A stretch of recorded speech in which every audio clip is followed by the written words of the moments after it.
Hey, ¿qué tal? Y bienvenidos de nuevo a Domina tu mente. El día de hoy les tengo algo de Neville en esta lectura en donde nos comparte un testimonio más de una de sus asistentes que logró liberar a su hermano de trabajos forzados en el ejército y nos cuenta detalladamente qué fue lo que ella hizo para liberar a su hermano de esa situación. Here was a lady in San Francisco. She said, my brother, and she said to me, I think he's innocent, but I do not know the facts of the case. But he was given 6 months at hard labor. He was in the army. And I don't think my brother should get 6 months hard labor in the army. I said, you want him out? He said, certainly I do.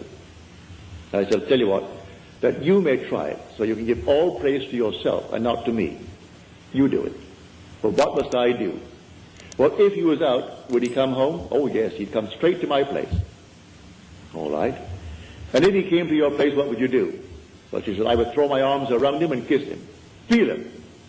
I said, all right, do that. When you go home tonight, sit where you would normally sit, and just imagine that your brother is there, and that you have thrown your arms around him, and you're holding him and hugging him, and kissing him. The next Sunday morning, in my meeting in San Francisco, that woman could rise and tell this story. She said, I went home, and I imagine I heard the doorbell ring. And the doorbell is downstairs. I have to run down one flight of stairs to answer that door. So I heard it ring, and I ran downstairs, and I flung the doors open, and here stood my brother. I went back upstairs. There was no brother. But I did it so vividly, it was almost like a disappointment that I didn't actually see him standing there. But it seemed so real to me. Well, a few days later, she's sitting upstairs, and the doorbell rings. She said, I almost broke my neck to get downstairs, because I knew what was going to happen. And here she threw the door open. Here is her brother. And she stood up in the audience and told that story to the 1,000 who were present that Sunday morning.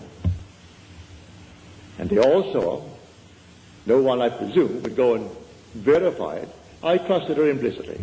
If she lied to me, well, then it's entirely up to her. But I'm convinced the whole thing was true. I don't check you. I believe you when you tell me that it happened. But the thing is to practice. We are the operant power. But learn how to penetrate the facts. And as you penetrate the fact, you must go to a certain objective beyond the fact. What do you want now?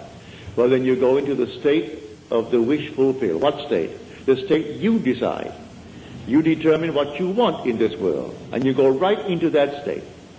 And then ignore the facts. Suppose the facts now still denies what you did. It doesn't matter. Let the facts remain. They'll dissolve. They'll all dissolve because you're going to remain faithful, and you will occupy the state. No longer are you going to construct it and not occupy it. You're going to occupy the state. And as you occupy the state, it's going to work. Penetrate the facts. The facts tell you that you're not. You don't have it. Penetrate the facts and live in the state as though you had it.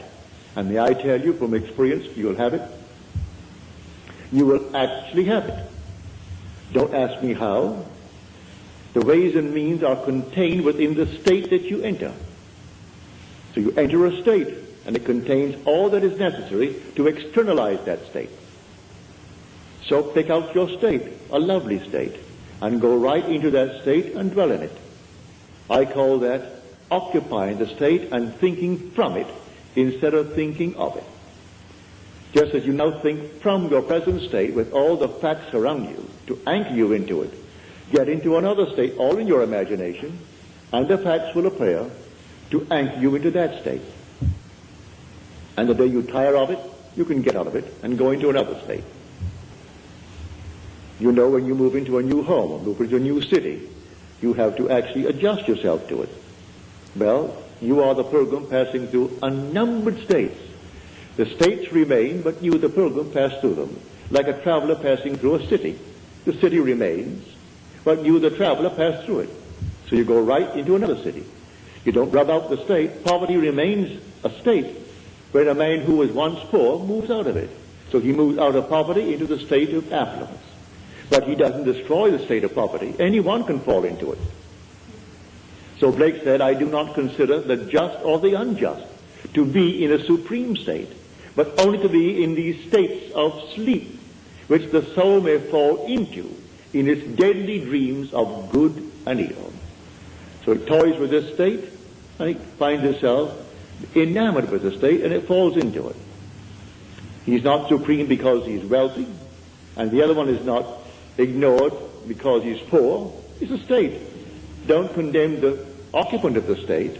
The state is the thief, but the occupant is God.